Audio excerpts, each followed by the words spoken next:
All right, what's up, my brothers? I got a useful video for you today. I had one of my community members send in some details on Latin dance, bachata, kizomba, all that sort of stuff. I think there's some good lessons here for guys to learn when it comes to dealing with women on a long-term basis. Maybe if they have a gal in their life that likes to go dancing on them, and even for guys that are looking to meet attractive and fit women. So I'll read his message here to me, and then I'll provide a little bit of feedback, because I've actually got some firsthand experience in this as well, even though I'm not a very good dancer. Hey, Rich, so the essence of the Latin dance screen, I'll describe from my own experience, is a sexual priming marketplace marketed towards women. Basically, I would describe it as a place where women pay money to grind up against some hot Latin guys. Think of it as a strip club for women. The instructors are usually some hot Latin guy or the equivalent, and this thing as a whole is a great starting ground for dorks who have zero game and are just starting dating. The demographic of women range from several avatars, which I'll describe below, and then describe my own experiences. So it looks like there's 3 different avatars. First, so we have the corporate boss babe that just turned 30 for the sake of this channel. I guess he's writing this for my YouTube. We'll call her Becky. Boss babe Becky, the modern boss babe from the Unplugged Alpha. Thanks, Rich, for those reading the book. We'll just get it. So I'll have my editor put up an image of that. Who recently turned 30 and simultaneously signs up for yoga, Pilates, CrossFit, and of course, Latin dancing. Becky is usually a goal-driven and almost exclusively interested in the instructor only. She's difficult to dance with and will only follow the lead of the instructor on the dance floor. And partner dancing, there's always a lead and follow. You guys should understand that in that type of dancing. I would advise against going for Becky, he's saying. Even if she gives signals. If you hook up with her, she'll likely stir up a lot of crap on the dance community and the group. And because of the stir, and he says, I've seen this with my own eyes in brackets. After reading the Unplugged Alpha, my book, I identified the category immediately, though, and steered clear. Although I've seen a few guys fall for this trap and had their reputations absolutely ruined. Avatar number 2, he's calling her Rachel. Rachel's also 30-ish. She just came out of a 7-year relationship with her ex and is similarly doing yoga and Latin dance with Becky. Unlike Becky, though, her expectations are a little bit more realistic.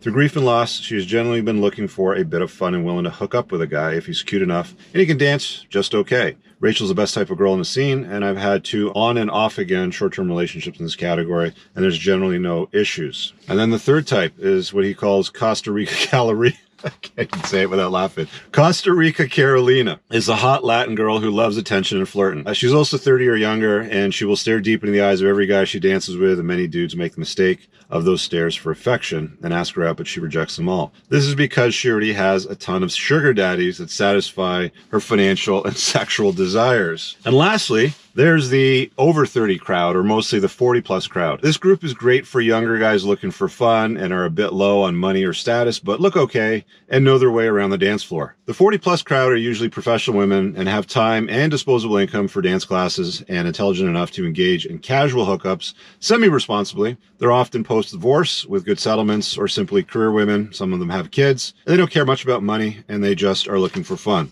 He goes on to say, I've also had 2 on and off again short-term relationships in this category, and there's no issues with the 40-plus crowd. Hopefully, this should offer some rudimentary introduction to the scene for guys exploring different dating grounds. One reason I'd recommend the scene for this guys who have zero game but are willing to try new things. But I've seen absolute dorks come onto the dancing scene, and a year later, they're unrecognizable. From whitewash office dork, awkward as F, bumbling nerd, and now he's suddenly Carlos Montoya, the hot Latin guy, shirt buttons undone, chain hanging from the chest, burning up the dance floor and taking home the babes. The nature of mate selection, hypergamy, or mate competition is that Latin partner dancing, it happens all the time. He's saying this happens all the time, that type of dancing. The women are ruthless, and you quickly realize what moves they respond to and what they don't respond to. Out of a natural male competitiveness, dancing men quickly get their hair done, wear tight clothing, wear cologne and breath mints. They start hitting the bench press and do every possible thing to peacock on the dance floor, where the women decide who's hot and who's not. The teacher is usually helpful and live vicariously through the drama that naturally ensues. If you can adapt and be the man or they want you to be, you can get laid. If you sit and sulk and complain, you're obviously going to create disgust and disapproval. It's hilarious, but it's true. This is what happens. The key specific dances guys need to learn are called sensual bachata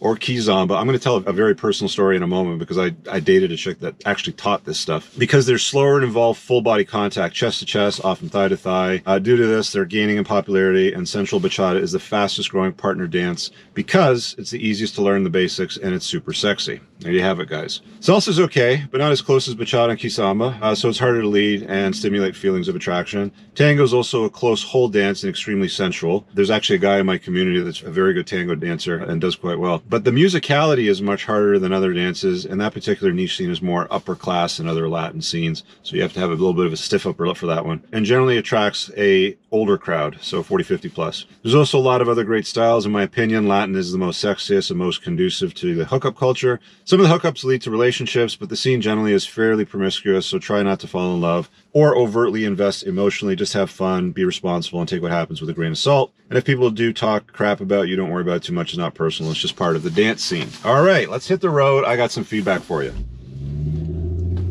I've got some interesting and funny personal stories around this, actually, because I dated a few women that were into the dance scene. One of them was a dance instructor, and she was a little bit younger. I think she was a 30-ish. And another one was a gal that I dated for a while, and she was a single mom, and she liked to go out salsa dancing, is what she would call it, with her friends. I didn't really think much of it at the time. I was always a little bit suspicious of it because, you know, she took me out one time, and I sort of saw what went down. It's exactly like you described. It's like these Latin chads. They're in good shape, and they're generally good looking-ish, not always, but they got the moves. They're really, really good with the moves, and women love the moves. And what they do on the dance floor, they call it dancing, but it's really softcore porn, if we're being honest. That's really what goes down. There's a lot of very closeness, intimacy, grinding, in some cases almost humping, dry humping. It's not where you'd want to send your wife or your girlfriend. Let me just put it that way. It's like you're sending, you know, your sheep or your cattle out into the field with no electric fences and no sheepdogs to guard them, and there's salivating wolves in the woods waiting to like pounce on them. That's essentially what you're doing when you let your woman go to these kinds of dance clubs. So, you know, a word of caution there for guys that are in relationships or are getting into new dating scenes and they're dealing with women that like to go dancing. I remember one time I got a text message from this chick that I was dating on a long-term basis, and she said, hey, I'm going out dancing with so-and-so. I think her name was Amy, was her friend. And she goes, by the way, you know, we're not dating, you know, I just like dancing, sort of thing. And, you know, like implying that she was dating Amy or whatever. After I saw what went down on the dance floor, and this was kind of, you know, before my unplugging sequences, I obviously have changed my opinion and, you know, the stance I have on that. And I mean, if you're spinning plates and you're dating non-monogamously, casually, they're going to go out and do what they do, who cares? But once they start asking for more commitment or they want more from you, and you should of course look at their habits. You know, if they're the kind of gals that like to dance and do that sort of stuff, you know, the chance that something bad happening exists. I often get criticized and like, oh, you know, you should just trust her. It's like, yeah, you know, I trust the locks on my car, but I'd rather have my car in my garage locked up in there than in a crappy neighborhood where there's a lot of crime and car thefts and carjacking locked over there. You know, the chance of something bad happening over there are a lot higher than in my garage, obviously. So, you know, you take that with a grain of salt as well, too. So dance in general, like Latin dances, is a honeypot, you know, if I'm being honest. I'm not a good dancer. I'm that guy that has a few drinks, and I don't usually drink that often, but I'm that guy that has a few drinks, and I think I'm a good dancer, but I probably look like Elaine Bennis from Friends. Maybe my editor can find a video and put a clip up on that for you guys so you get a visual of it. But that's not my thing. I'm not coordinated in that sense, and to be honest with you, I don't really care. I'm not going to go out of my way to go and learn and do something that I'm clearly not good at or not coordinated to do. Now, that being said, if you're a single guy and you like women, it is very easy for you to do well in that environment if you can learn some of the basic moves. I mean, if a guy like Aaron Cleary can do it, you can do it too, trust me. Shout out to Aaron. Now, I also had a very short-term experience with a gal for a few months that was a dance instructor, and she would do kizomba, bachata, salsa, tango, professional stuff, and like very good at what she did. And I took dance lessons from her, you know, I can put it that way, but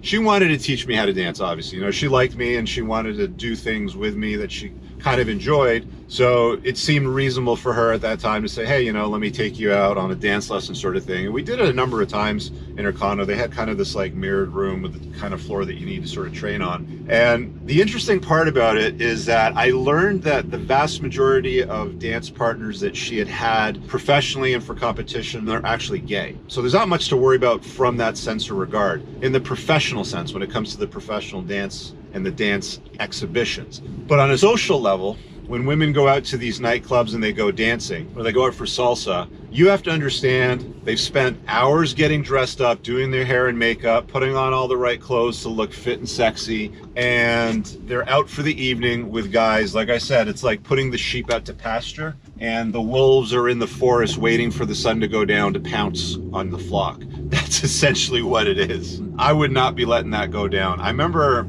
her friend, this gal that I dated on a longer term basis that liked salsa dancing. She was divorced, had a kid, and had a new guy that she had a kid with, younger child, and she would leave her kid from a prior relationship with her boyfriend, along with the new baby with her boyfriend, while she would go out to the clubs dancing with my girlfriend at the time. It's bad news bears, guys. There's no good that can come of that. If you're a single guy, what this guy is saying is absolutely true. It's a honeypot, go. Another honeypot is probably something like hot yoga, right? It's mostly women that do it, or maybe some gay guys. So you've got the odds stacked in your favor in an environment like that. So you might want to contemplate that if you're a single guy. So the lesson here really is, guys, if you're single and you like attractive, fit women, go dancing. They're maybe not the best ones that you want a long-term relationship with. They're not ones that you may want to invite into your life. I mean, vet them accordingly. Do your due diligence and vet them up against the red flags. If you haven't got my book, you can get it. Otherwise, you can get the red flag chapter for free,